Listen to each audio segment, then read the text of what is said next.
Hello everyone, it's Jean from Inky Studio. Welcome, welcome.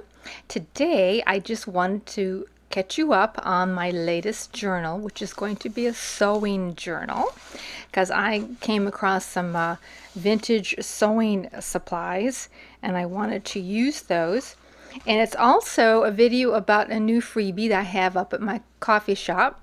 If you want to check that out, and there'll be like a short tutorial at the end here, and I'll link down below where to skip to that if you would like to in the chapters down in the description box. But you can see how I put it together. But it is a little piece of ephemera. It's a floating pocket, or a loaded pocket, I guess you might say. It has 3 pieces of ephemera stuck inside, like so. You can glue it onto a page, you can use it as a floating whatever. It's really cute, and of course it has the sewing seam theme on it. But first, I just wanted to show you what I have assembled so far. I'm using Tim Holtz fabric, and I put that on the cover, and I fused with Wonder Under the top fabric onto cardstock, and then I put in a heavy fabric underneath it, and I just glued it with a glue stick so it wouldn't move on me, and then sewed around it. So that is how I assembled the cover, and this is what it is so far. And of course I'm going to probably be doing some more to the outside, but this is just gets me started to kind of think about the color palette that I'm going to be using. And I'm going to be doing the pinks and the blues in here, soft colors, for the most part. I do like to put little bursts of color here and there in my journals, but so here are some of the papers that I've got assembled. This was a bag, actually, one of those pretty decorative bags you might get at a specialty store. And yeah, and this one here is from my Porch Prince. She has like a sewing kit of pages. I thought it was really cute, and put in some vintage pages here. You know, some instructions from an old sewing book, and some I guess you would use this for toll painting or whatever, for embroidery. So that is kind of where I am so far, and I think there's going to be 2 signatures in here, and it will be, you know, probably about that size, you know, bigger than a let me just measure it here. That is like 9 by 5.5 is the general size of the journal. So that will be fun, and I'm going to I'll just give you a real quick look at some of the stuff that I got. And yeah, it was like a mother lode of all these old that's so pretty how they decorated that up.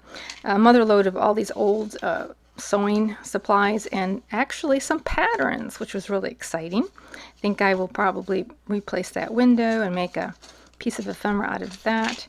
These are super old. I know this is really old, so that's kind of cool. And here is one.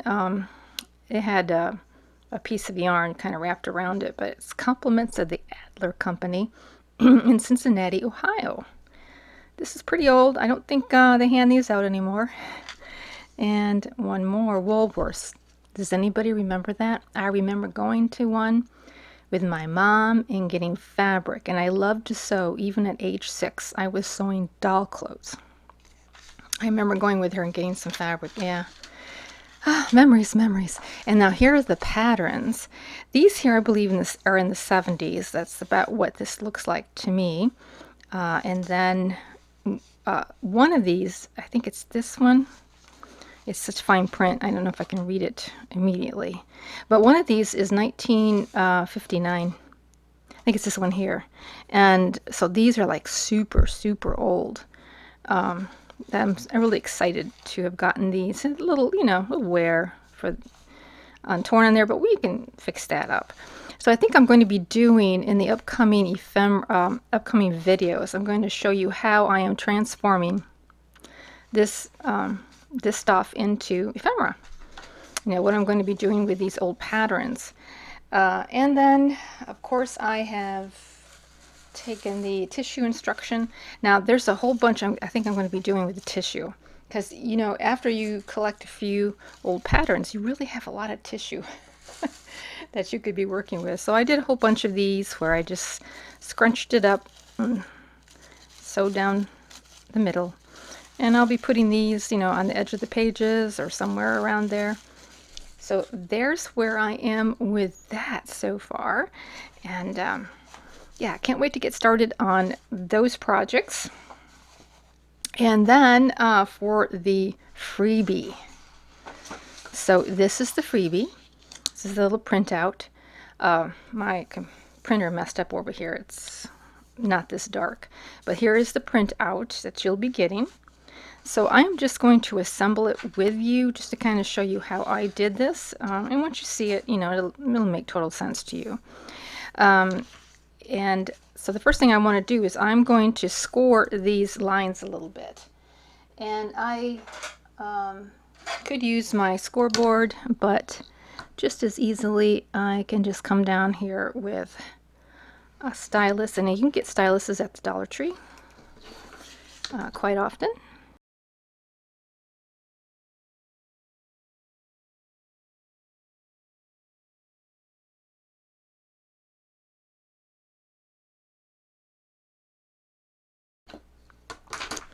Alright, and so what that does, it just helps you to make an even fold is what it does. And I didn't score it really hard, just put a little impression along there. So I'm going to fold these tabs to the inside. There. And then I will be folding this over. Now, even though I put a score line in there, I'm going to make sure that this edge here matches up with that edge there. Just going to make sure that they match before I put down the final burnish on that. Right, and then we will be folding, we'll be opening up the bottom of this, but we'll be keeping this one down. And we will fold over like so. And then again, I want to line up this edge with the edge along there. Just like that before I do the final fold on it. Okay, so this is basically what we have. Now is a good time to ink around it so that all the sides that will be showing will be inked up, if that's what you'd like to do. Now there is some shading on there on the printout itself, and it might be enough for you. I'm just putting on a little bit more, just like that. Then I'm going to come in here and I'm going to give this a good inking on these two places here, so that, if it doesn't line up perfectly, that darker inking there will kind of fool the eye a little bit. Alright, so I'm keeping these tabs folded to the inside, and then we'll just come along here, and I'm making sure that I put a line of glue right along the inside of the tab there, so that ephemera doesn't catch when it goes in and out as much anyways. It might catch a little bit, but reduce it a little bit anyhow. So once I've gotten those glued, I will put this back, kind of matching it up a little bit there. Alright.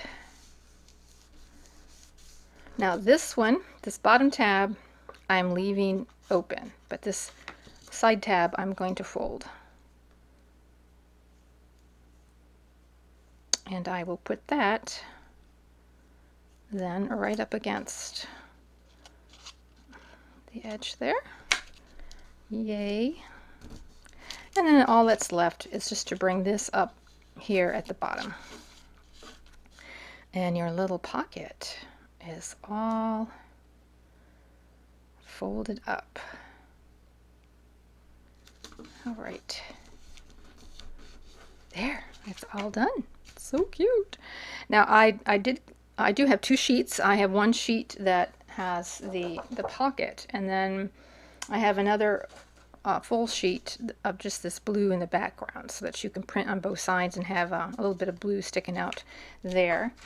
And if you want to, you can take this guy, because he's the tallest, and you can put in a little hole punch. I'm going to use this real skinny ribbon,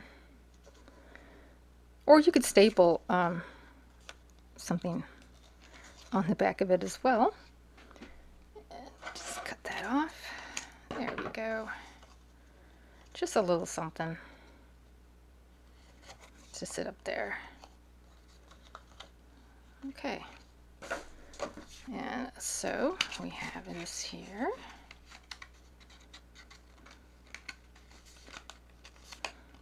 Put that in. There we go. I might put a little dotted glue just to keep that where it should be. And we'll just clip it off a little bit. Like that. And then we have this. So yeah, here is the little piece of ephemera. So cute. So I hope you enjoy that, and please give a like and a thumbs up to this video. That does help me out quite a bit. So we'll put a link down to this freebie down in the description box, and we will be seeing you real soon. Have a great and crafty day. Bye.